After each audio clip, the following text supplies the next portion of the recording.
Welcome back, YouTubers, to another WWE Monday Night Raw review with us, the British Fist. Consisting of Mr. Parkin here, the AJ lover, and this guy sitting next to me. He is the Triple H, Hunter Hearst Helmsley, the game lover. It's none other than your man, NJ.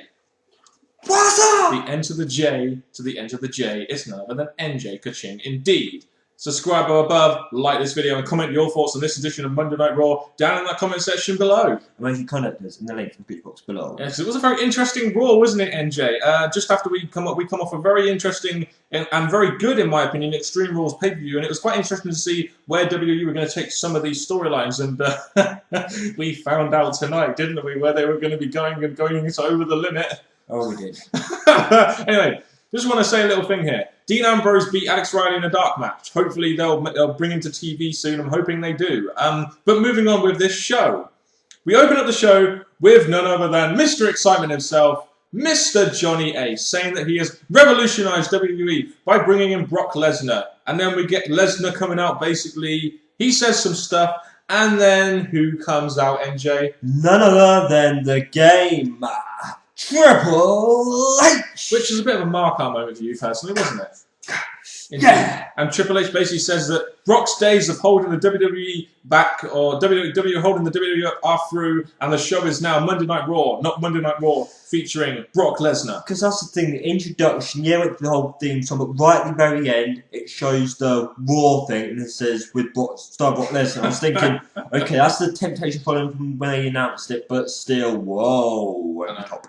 The fans, he basically says the fans want to see him as face WWE stars, but the original terms are more than fair. And then we get this whole thing where, you've got Triple H laying down the law as a COO with Brock Lesnar. And then you get Lesnar attacking Triple H, and he looks like he broke his arm. They're putting across the storyline that they broke his arm. It was a massively brutal attack on Triple H. And, he got his arm out and then went like that, broke his arm. It looked pretty legit, didn't it? There's two things I want to say about this. Number one, I've got my entertainment because he told Laurinaitis to shut up! Yeah. Because Laurinaitis was being in the way, but he turns his back to him and, of course, attacks him. The thing I want to say about this is, as much as I hate the fact that Triple H got beat down, same thing, it gave Brock Lesnar a lot of heel heat because he took out Triple H, the fan favourite, the COO. So I like how this is went, as much as it's bad to Triple H. And he looked like a legitimate badass because he took out the COO. That's like taking out Vince McMahon of the old days. But there we go. So it looks like they're laying the foundations maybe here for a Triple H Lesnar feud, a feud which we never really saw when Lesnar was there in 2002 to 4. You could say Triple H can go back to wrestling, but after his WrestleMania match, maybe people won't agree with it. But I do see a possible Triple H Laurinaitis feud, or maybe Laurinaitis is going to get all these things happening to all this good stuff, and then all of a sudden he either gets fired or just something else happens to lower his glory in the WWE. Yeah, or Triple H Lesnar, either way. So an effective opener. Again, segments with Lesnar just are usually good, aren't they? Especially when they involve him kicking someone's ass like he could, like he did with Cena or Extreme Rules, and until he won, of course. We had the announcement from E. Torres that there was going to be 5 Beat the Clock challenge matches to determine who will face Punk for the WWE title at Over the Limit. And are you alright there, MJ? Yeah, I just hit myself with 5! You've pretty much done it a bit like Santino would do it if he had the Three Stooges coming on, but they weren't on this Raw, so thank you very much for that. And the first of which would be The Miz versus Santino in a Beat the Clock challenge match. The Miz set a time of 4 minutes 18. Miz loses at Extreme Rules pre-show to Santino, then beats him on Raw.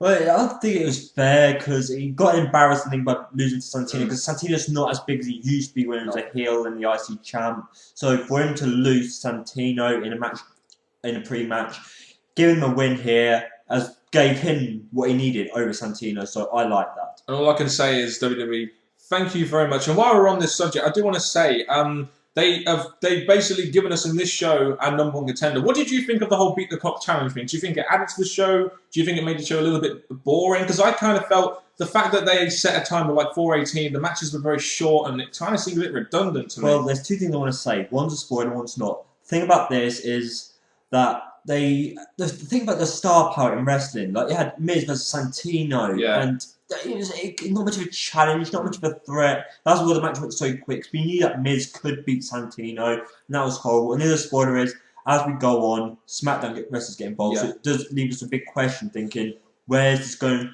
from what's happening to this, why is this happening. They didn't do the draft, they're doing this. It got us questioning what's this going on, what's going on. To be honest, I think this shows you how little good baby faces, good main event baby faces they have in WWE. They've got guys like the Santino, and they've got, and then in the main event we have a guy who we won't mention yet. But there we go. I think it does show the lack of real star power baby faces in the WWE right now, in my opinion, which is why building up guys like Brodus Clay and Ryback could be a good thing in the long term. After that, we get our Divas Championship match: Nikki Bella versus Brie Bella versus Layla. This was basically a 10-second squash because we found out later that the Bellas were fired, and this is their rematch pretty much. Again, as much as it's a Divas match, we don't really care about them. This is Layla's second return match, and just like the Extreme Rules match, you don't really show up her talent. It went like that, and I think it's just pretty sad for Layla. For every second I click my finger. Layla gets the pin, but there we go. So there was no karma, which, I guess we should expect karma at some point soon, but WWE kind of swerved us with the whole thing at Extreme Rules, and we got a nice surprise in Layla anyway, so there we go. So she retains the title, and the Bellas are fired, so I guess that deserves a bit of a yay. Bellas are fired. Losing Divas, which is not really going to help their division, but whatever. They don't have a Knockouts tag title, so there we go. Jericho versus Big Show was our next Beat the Clock challenge match. They showed some pictures of Jericho and Punk at Extreme Rules, kind of followed that up a little bit. The match itself was, decent. Jericho and Big Show, generally a decent match, being former tag partners, something they didn't really touch upon during this match. But it was just quite strange, really, because Jericho, it looks like Jericho won by count-out. It kind of felt like they kind of botched the ending a little bit. I'm not sure whether it was actually a botch, but they said afterwards that Miz kept the best time, but it kind of seemed a little bit botchy to me, that whole ending. I don't know whether it was meant to come off like that or what, but ugh. Well, I look at it and think that maybe it was meant to happen, but at the same time, Jericho is probably not going to go back in the top picture now. He's had his run with CM Punk now, so now the question is, what could they do with Chris Jericho next? Yeah, and after that we had Funkasaurus versus JTG. It's essentially a squash match. I really think they need to start doing something different with Brodus Clay now, because all these squash matches are getting very redundant, and I wish they would put him in an actual feud with someone. It'll be another babyface on Raw they can pair a heel up with, at least to get them in a legitimate feud, and it would help Brodus Clay as well. This match was pretty pointless, because after the weeks we've seen him feuding with Ziggler, and now he comes onto this show, and what I would have done personally is not going against Ziggler, go against Swagger, just so there's some continuation of the feud between him and those two. Instead we get JTG in a squash match, so it kind of filler and just not really good.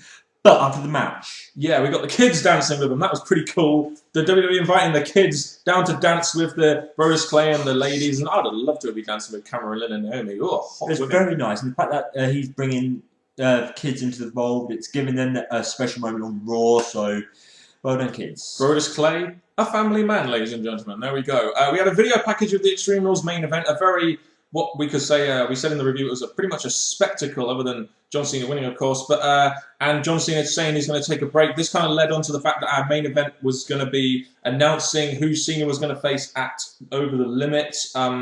But we'll move on to that, onto the main event when we get to it. After that, the next Beat the Clock challenge match was Randy Orton versus Jack Swagger. Randy Orton set a new quick time of 4 minutes 16. They once again kind of followed up the whole Kane Orton thing with some pictures, some Extreme Rules. It looks like they're going to move on from that now. Orton wins with 2 seconds left. And the question I was asking here is, Orton's on SmackDown and he's going for a Raw title. Now I know the lines of the draft, the lines of Raw and SmackDown are very blurred, but you think they'd stick to Raw guys going after the Raw title rather than just having a guy from SmackDown go on there, even though the lines are very blurred in the rosters right now. Yeah, that's what I say. Going back to what I said earlier, the roster is pretty downfall, not much face, not much heels and all this. It does affect these type of matches, and also you can blame matches like this on one person. Who's that? John Laurinaitis. John Laurinaitis isn't to blame for this. The WWE writers are to blame for this one, NJ. I don't blame Mr. Excitement for this one at all.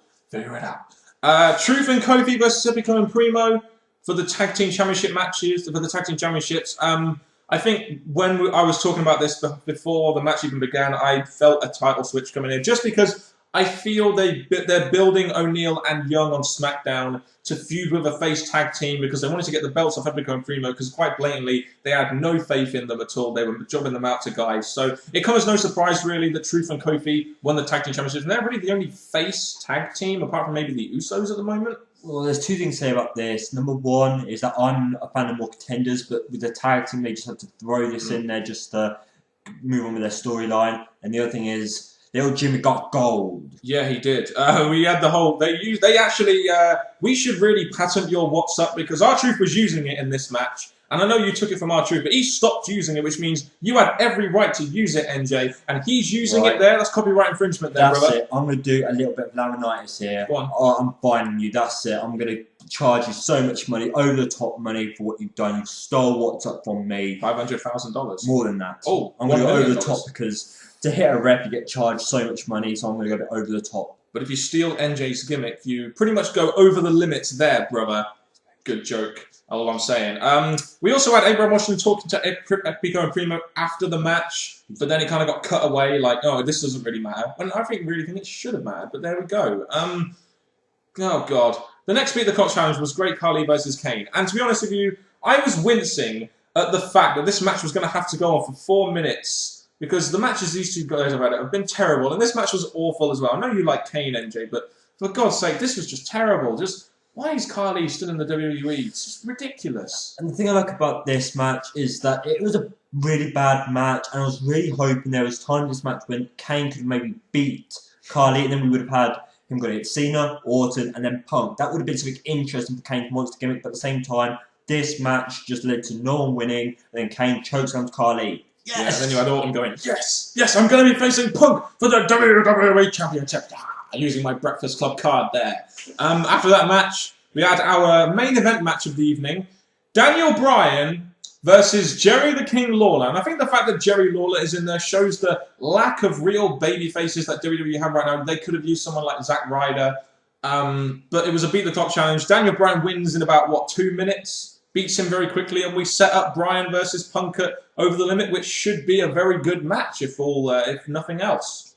Two things about this. Number one, when I saw Joe Lawler come out, it reminded me exactly of Joe Lawler versus The Miz. Horribleness, just didn't really do anything. And Joe Lawler's in a Raw main event match, and I just thought, bleh. The other thing is, yes, we could look past it because it was WWE's Russian ideas to try and put over the GM feud, but we've seen this Over the Limit match 3 times now on TV, so that could be a downfall, but at the same time, that is going to be just a match now, no involvement of GM, and it's going to be more of a serious match, eyes on them, great match for the pay-per-view. Should be a really good match. It'd be interesting to see the difference in reaction. Who will be more over, CM Punk or Daniel Bryan, especially with the whole Yes Champ thing going on? That would be interesting to see. That is very true. It would be very interesting. And the other thing is, all these these Beat the Clock challenges, matches, the thing is, I've seen short matches than this. Yeah. Divas have done much quicker matches than these. They could have gone in this and become the person who plays Punk. The Beat the Clock challenge, the fact that there were 5 tonight really did kind of hurt the flow of the show, in my opinion. It was really quite boring seeing all these kind of like really short TV matches. But at least we got a number 1 contender in Daniel Bryan. I'm actually quite happy they made him the number 1 contender because he is getting a good reaction right now. And I know he's just come off a title loss to Sheamus in a very good match. But him going after Punk, I'm not too bothered. I think there will be a good match. I'm really looking forward to seeing it. And I bet the ROHbots are jizzing in their pants right now. Daniel Bryan versus CM Punk Over the Limit. Should be a great, fantastic Ring of Honor style 10 nipple slam match, brother. It should be indeed. The thing about this is that Bryan's going against Punk. That's 1 match made. And the thing about this is that it's going to be a match that's going to be a draw and something that's going to do Bryan justice. Bryan's now on Raw. So that's left SmackDown in an open space. It's basically an ROH reunion. I'm not sure it'll be like a draw. I know where you're coming from, though. It's a draw which people like us smarks who like wrestling want to see. But it should still be a great match. I'm looking forward to it. We have CM Punk coming out afterwards, clapping Daniel Bryan, and Daniel Bryan going, yes, yes, yes. And there we go. So that was wrapping up the WWE title segment for tonight. 5 of the Beat the Clock challenges, all leading to Daniel Bryan versus CM Punk. We then get to our main event segment of the evening, the Who Will Face John Cena at Over the Limit segment. We got John Cena coming out in an arm sling. He actually got a pretty nice reaction, didn't he? And considering what happened at Extreme Rules. Oh, look at me. I've just had a brutal match. I walked to the ring. I'm fine. No blood. I'm looking perfect. Like normally all I've got is a cast on my arm. And I'm back to wrestle. And apparently that whole break thing that John Cena was going to have, It's now not going to happen. I was really unhappy with this because I thought John Cena really did need a break with all the injuries, and we kind of needed a break from him as well. So it looks like he's not injured, but he's hurt. That's the thing. And then we get Johnny Ace coming out saying that he was trying to motivate John Cena. And you get Cena giving all these, what's quite funny, I'd say, insults to Johnny Ace. And we find out that John Cena's opponent are over the limit. Firstly, we thought it would be Lord Tensai. To no reaction, by the way. And then all of a sudden, you had Johnny Ace smashing John Cena with a mic and saying that, no, your opponent over the limit will be me, John Laurinaitis. And then they continue, him and Tensai continue to work on the arm of John Cena. And it looks like Tensai is Johnny Ace's new mercenary now that Brock Lesnar's sort of just gone on his own little rampage. And Otonga's disappeared, so now he's got Lord Tensai. It's going to give Tensai a big push because he's working alongside the boss. And we've seen the Big Man kind of stuff. Whoever works with the boss gets a big push, so this is probably his push. And it's a big attack. As much as I just thought, yeah, here we go, there's not much here. But I predicted Brock Lesnar was going to just jump out the blue. Probably. But with Laurinaitis making the match, it was kind of seen in some way. I thought Triple H was going to make the match, but obviously Laurinaitis made the match himself. Yes. Yeah, he's out with a broken arm apparently. Do we really want to see John Laurinaitis versus John Cena? Do you think they're actually going to do that? Because I still think, I mean, Lord Tensai got no reaction whatsoever. At least John Laurinaitis gets a heel reaction. I'm just not sure if I want to see John Laurinaitis versus John Cena. I don't think they'll do that match, but goddamn, they announce it as Johnny Ace versus John Cena over the limit. At least that's our second match over the limit. That's one way of looking at it. The other way is it's not going to be the biggest, the baddest match, but we've seen Big Man against loads of others in the past, and they turn out to be okay matches. And we know Laurinaitis is going to probably have ideas, return of Brock Lesnar or something. So this is going to be a match just to brutalise Cena, but who knows who's going to win? Yeah, who knows who's going to win? But at least, guys, we may get to see the Ace Crusher. That's one thing I am definitely looking forward to if they go ahead with this match, which I don't think they will at all. But there we go. So overall thoughts on this Raw, NJ? I mean, we got 2 matches announced for Over the Limit. A lot of the night was devoted to getting the WWE Championship match sorted, which will be CM Punk versus Daniel Bryan. We had the whole Triple H and Lesnar thing.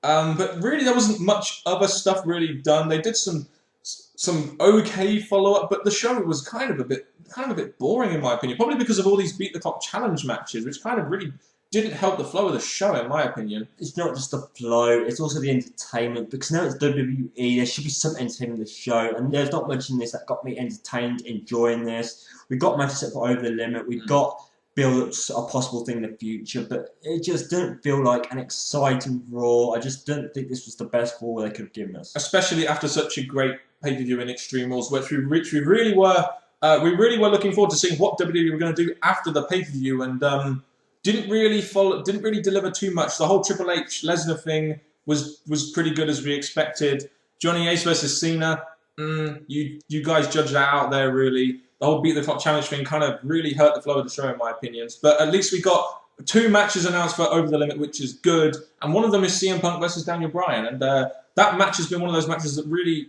had to be done on a pay-per-view at some point, kind of like Sheamus and Daniel Bryan. And when they gave that one time, which I'm sure they'll give this one as well, it produced a very good match. So I expect that to be a good match. It's very true. There's 2 words I forgot to mention, just thought to say. You had Sheamus coming out in the head of Triple H after you've seen their past. Okay, yeah. And then you had Eve, loads of backstage stuff with Eve and Laurinaitis, and that was just pretty boring. And Eve and Laurinaitis, they are a good pair. They're both rubbish on mic. And yeah, that's all I'm going to say about those 2 things. Yeah, so I guess I'll give this like a C-. It wasn't really that much of an entertaining show. They didn't follow up on a fair amount from Extreme Rules, so I'll give this a C-. We got 2 matches for Over the Limit. It wasn't very entertaining, but I'll take it for what it is. It wasn't really the follow-up I expected from a really good pay-per-view, in my opinion. The only reason I'm going to give it a little bit higher is just because they didn't give us entertainment, but they gave us direction in a few areas and pay-per-view matches, so it's going to get a C from me. Yeah, guys, so if you have any thoughts on this, first Raw going into Over the Limit, the post-Extreme Rules, let's just shake our fists a little bit, NJ. Post your thoughts down in the comment section below, of course, and to outro this video, I'll pass you on to the Right and Honourable Sir NJ the Third. Thank you very much, people. I was injured during a match, but I'm here to speak to you. I'm fine. I'm not backing down. I'm here for this review. And people, from Mr. Parkin and me, NJ. Till next time, people. Goodbye.